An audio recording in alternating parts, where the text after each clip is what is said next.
দিনাজপুরের খুবই ঐতিহ্যবাহী একটি আশ্রম রামকৃষ্ণ মঠ আশ্রমে আসছি।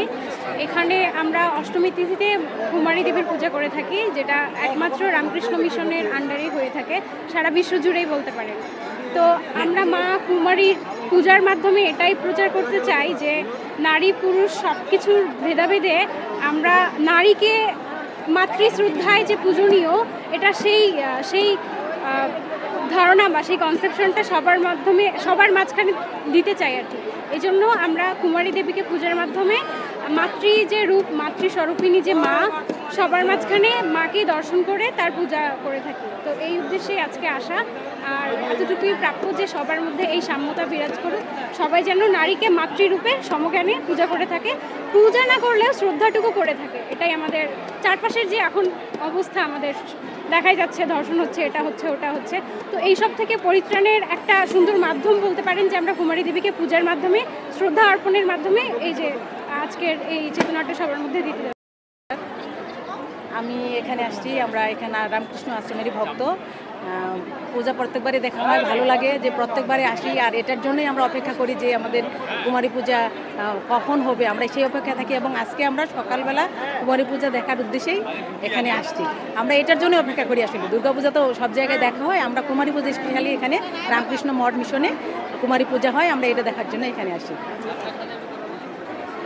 অবশ্যই এইটা দেখে এই জন্যই আমি মনে করবো প্রত্যেকটা মনে করো ঘরে ঘরে একটা না একটা মেয়ে আছে জন্মগ্রহণ করছে, তাদেরকে সম্মান দেওয়াটা মনে করবো যে একটা নারী হিসাবে মা দুর্গা, সেটা নারী হিসাবে মনে করেন যে এটা মা, মনে করবেন যে এটা মা, মেয়ে মানে আমাদের মা, সে চোখেই কিন্তু দেখতে হবে, অবহেলনা করানো যাবে না, একটা নারীকে অবহেলনা করা যাবে না, ঠিক আছে, সেটাকে অবহেলনা করা যাবে না। কেন আসলে এর আগেও অনেকবার এসেছি, প্লাস এবারও আসলাম, কারণ এখানে এসে খুবই ভালো লাগে, মাকে দেখে মন শান্ত হয় এবং সকলের কল্যাণ কামনা করতেই আসা হয় মূলত। মায়ের হলো যে আরেক রূপ কুমারী পূজার মাধ্যমে প্রকাশ পায়, কুমারীদের মাধ্যমে পূজাটা এটা অষ্টমীর দিন করা হয়। আচ্ছা, আপনি কি জন্য আসেন? কুমারী পূজা দেখতে আসছি, এখানে রামকৃষ্ণ আশ্রমে কুমারী পূজা অনেক সুন্দর হয়। ঘুরতে এসেছি, পরিবারের সাথে ভালো সময় কাটাতে এসেছি। দুর্গা ঠাকুর যেমন আমাদের জন্য মঙ্গল বয়ে আনে, আমরা সবার জন্য মঙ্গল কামনার জন্য আসছি। সবাইকে মহাষ্টমী শুভেচ্ছা। মেয়েদেরকে পূজা করা হয়েছে, যা অন্য ধর্মে নাই। আর আমাদের এখানে ছোট বাচ্চা, ছোট শিশু থেকে যাতে সকল ধর্মের ছেলেরা দেখেন না বড়দেরকে মেয়েদের সম্মান দেয় না, এই জন্য ছোট থেকে দেবী রূপে তাদেরকে যাতে সম্মান পায়, এই জন্য কুমারী রূপে পূজা করা হয় আমার জানা মতে। আর পূজায় অনেক আনন্দ করতেছি, আনন্দ করবো। এখনো অষ্টমী আছে, নবমী, দশমী, সবার পূজা ভালো কাটুক এই কামনায় শেষ করছি। প্রতি বছর নয়, এবারও এই দিনাজপুরে রামকৃষ্ণ মিশনে এই কুমারী পূজা অনুষ্ঠিত হচ্ছে। তো সকাল থেকে মোটামুটি 8টা থেকে লোকজন আসা শুরু হয়েছে।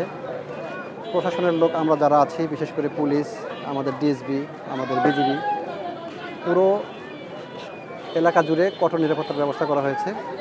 এখন পর্যন্ত কোনো অপ্রীতিকর ঘটনার সংবাদ নাই। আমাদের সার্বিক দিক আমরা খেয়াল রাখতেছি, আইন শৃঙ্খলা পরিস্থিতি এখন পর্যন্ত স্বাভাবিক আছে। আজ মহাষ্টমী, আজকে একটি বিশেষ দিন। আজকে রামকৃষ্ণ মঠ মিশনের বিভিন্ন জায়গায় কুমারী পুজো হয়ে থাকে। এই কুমারী পুজো স্বামী বিবেকানন্দ স্বয়ং নিজে করেছিলেন এবং পরম্পরাক্রমে এটি হয়ে আসছে। তো এই কুমারী পুজো মা দুর্গার একটি পবিত্র রূপ, কুমারী রূপ, তো তাকে আমরা মাতৃজ্ঞানে পুজো করি। তো এখন প্রশ্ন হতে পারে কেন পুজো করি? না, মাকে আমরা যদি পবিত্রভাবে দেখি তাহলে আমাদের যে সমাজের মধ্যে আসুরিক প্রবৃত্তি অনেক মানুষের মধ্যে হয়, কাম, ক্রোধ, লোভ, এগুলো, তো এগুলো তার মধ্যে ওরা মাথা চাড়া দেবে না, সমাজকে ক্ষতি করবে না। এই জন্যে আমরা কুমারীকে মা হিসেবে পুজো করে থাকি, মাতৃজ্ঞানে দেখি। তো এই পুজো দ্বারা আমরা প্রার্থনা করি দিনাজপুর, বাংলাদেশ তথা বিভিন্ন জায়গার মানুষের কল্যাণ হোক, মানুষ শান্তিতে আনন্দে থাকুক, সব এই আমরা প্রার্থনা করি কুমারী মায়ের মাধ্যমে।